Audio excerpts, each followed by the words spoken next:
Hello, welcome to Elizabeth Reads. We have a place called Perfect, and we are presently on chapter 33. Let the battle begin. William and his reimaginator, Violet, Madeline, and Anna hid in the entrance hall of the tall building that acted as their access into no man's land. They watched Forgotten Road in wonder as watchers filed out through the arch, heading toward the gateway into Perfect. "They're leaving," Violet whispered. "What's going on?" "We need to get to Merrill's," William replied.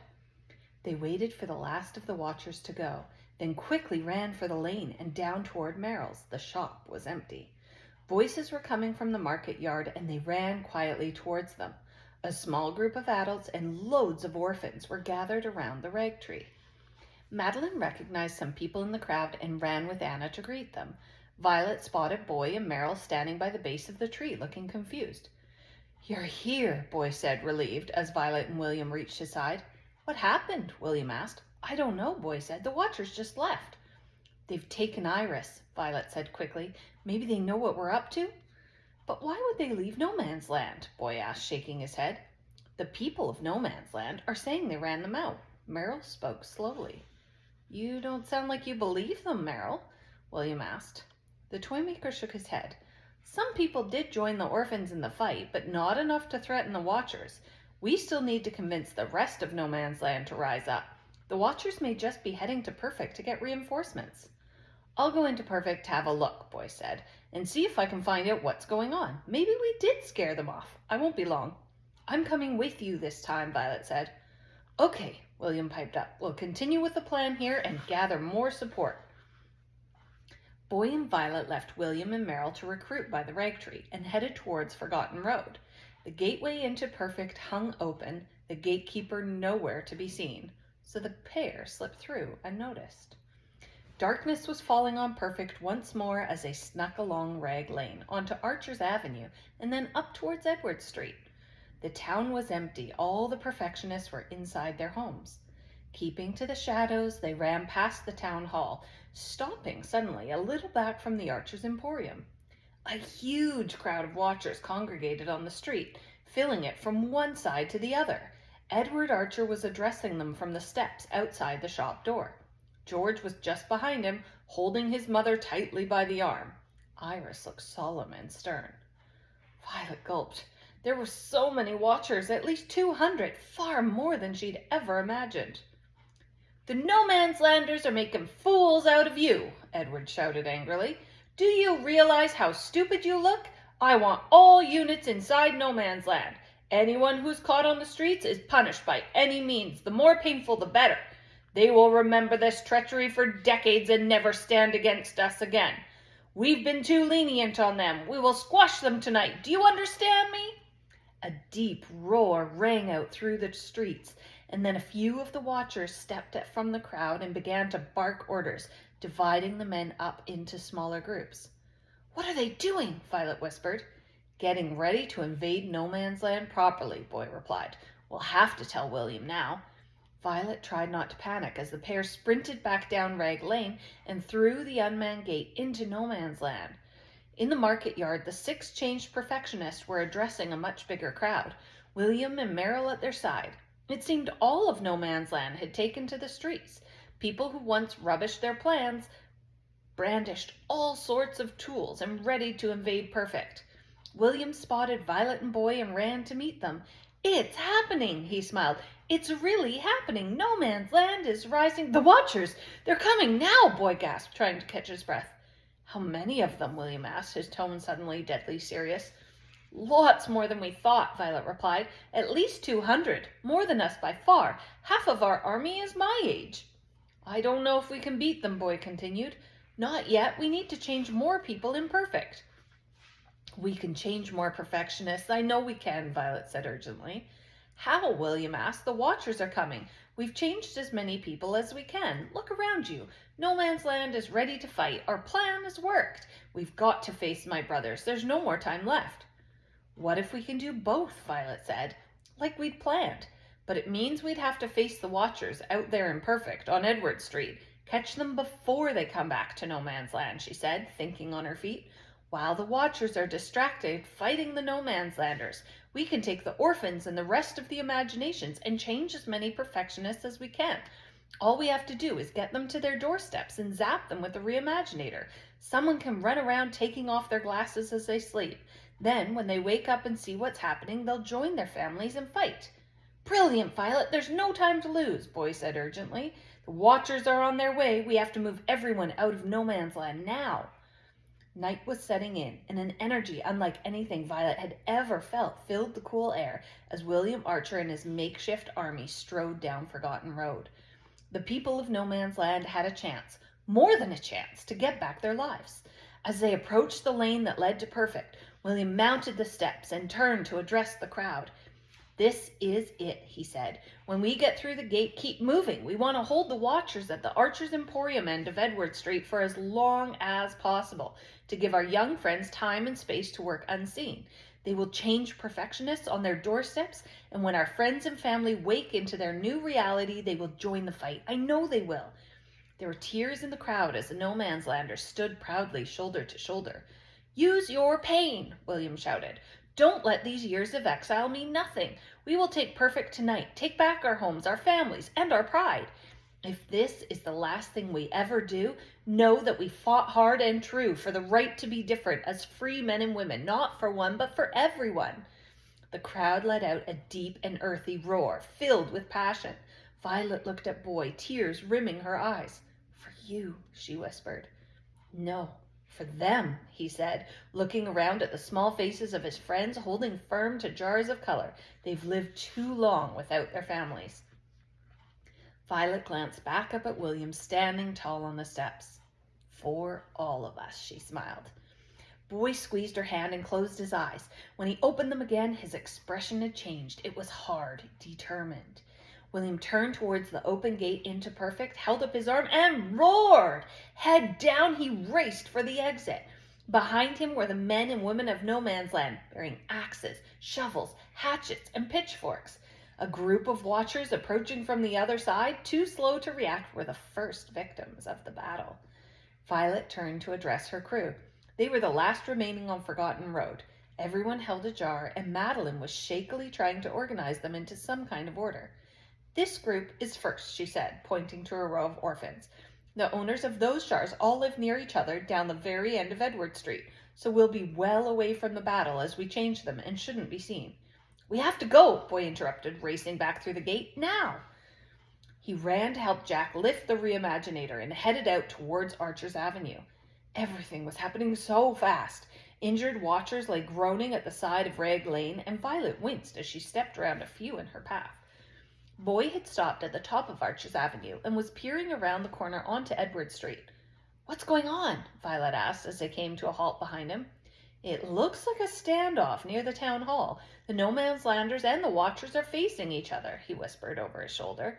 Let me have a look, Violet said, pushing up beside him.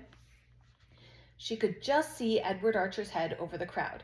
He was standing on a bench by the side of the town hall facing William's army. George looked behind him, backed up by a wall of Watchers. William, it's been a long time, Edward shouted. We were just about to go meet you and your friends. Isn't that a coincidence after all these years? I'm sure you've missed me, Ed, William smiled. Not that much, Edward replied. You and your pathetic army will regret this reunion, brother, though I have to say I do admire your spirit.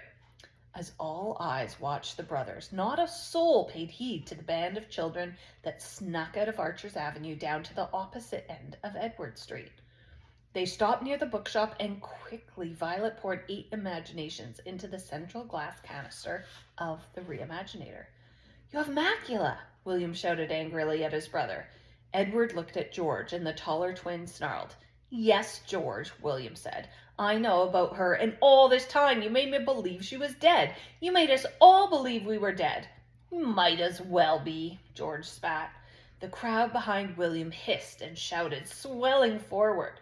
Alerted by the sound of Edward's voice, some perfectionists began opening their front doors. We have an audience. William smiled. That lot, Edward laughed. Don't underestimate your citizens, brother, William warned. That lot will do as I tell them, Edward snorted. So what's this rebellion all about? Want more food, do you, or an hour or two of daylight? Well, we'll certainly be needing more food, William smiled, signaling to his army.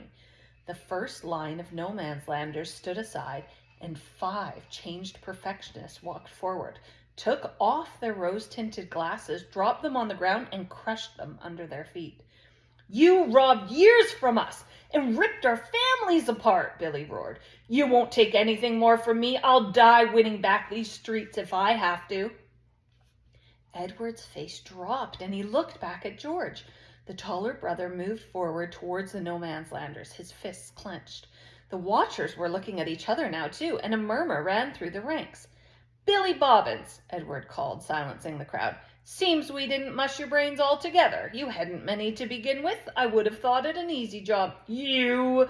One of the other changed perfectionists grabbed Billy's arm, holding him back. Your rebellion has gotten a little out of hand, I'll give you that, Edward said, composing himself to address his younger brother. So, you kidnapped a few perfectionists and told them what to say. Do you think that's scaring me? Go back home, take those fools with you, and we'll forget this ever happened. Fools, Billy spat.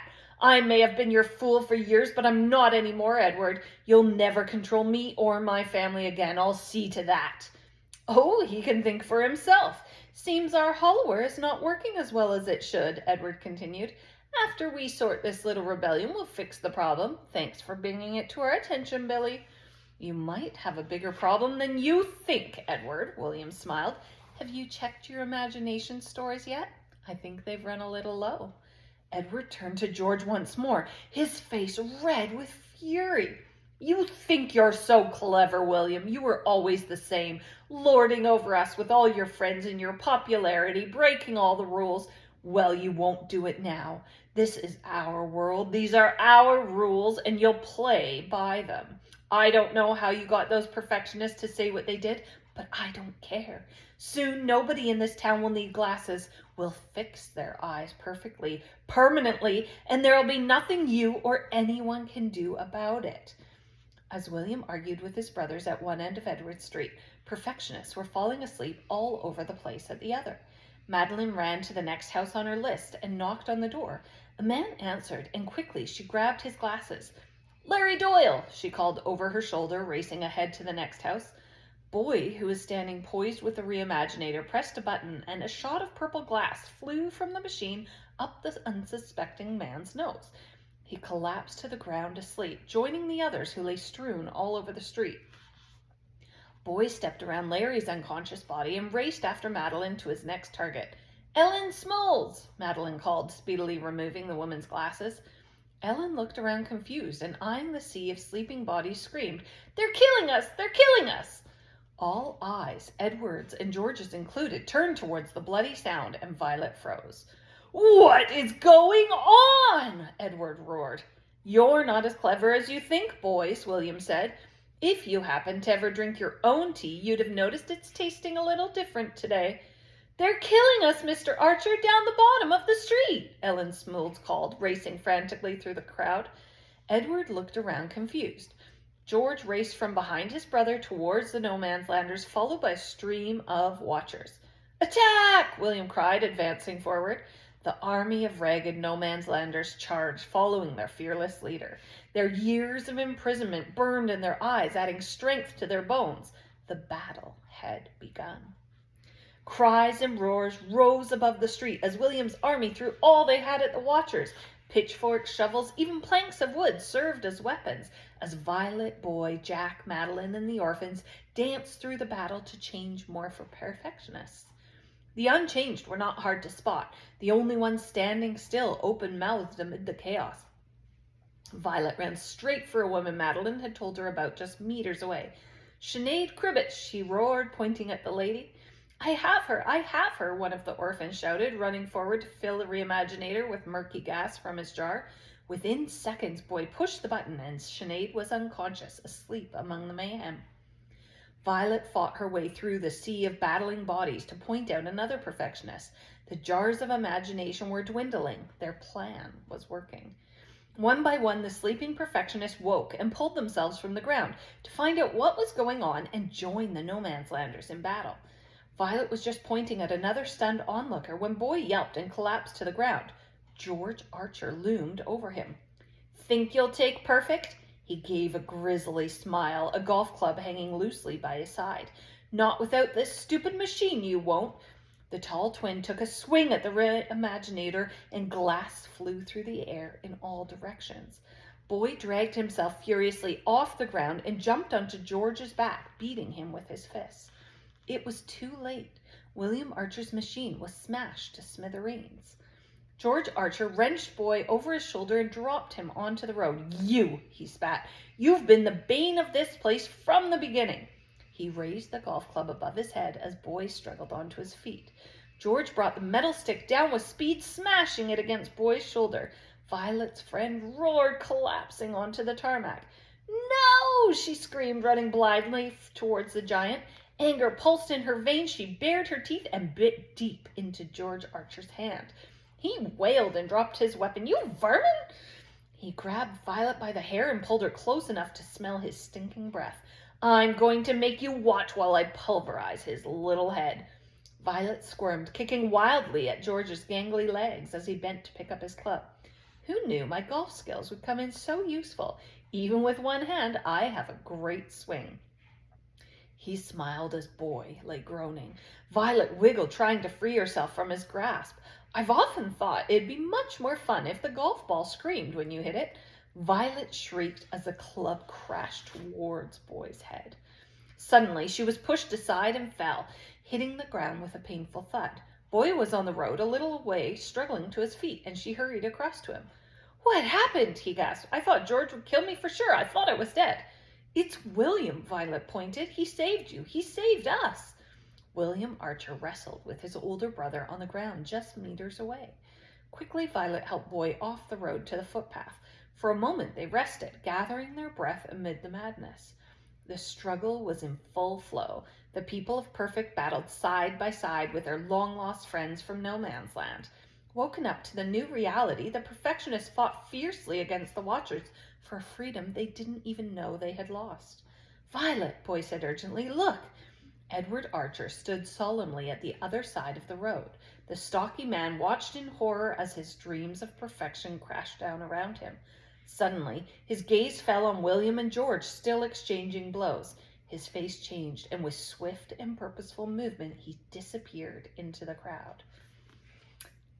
Better subscribe so you know when chapter 34 is coming out. Bye-bye. Isn't it exciting?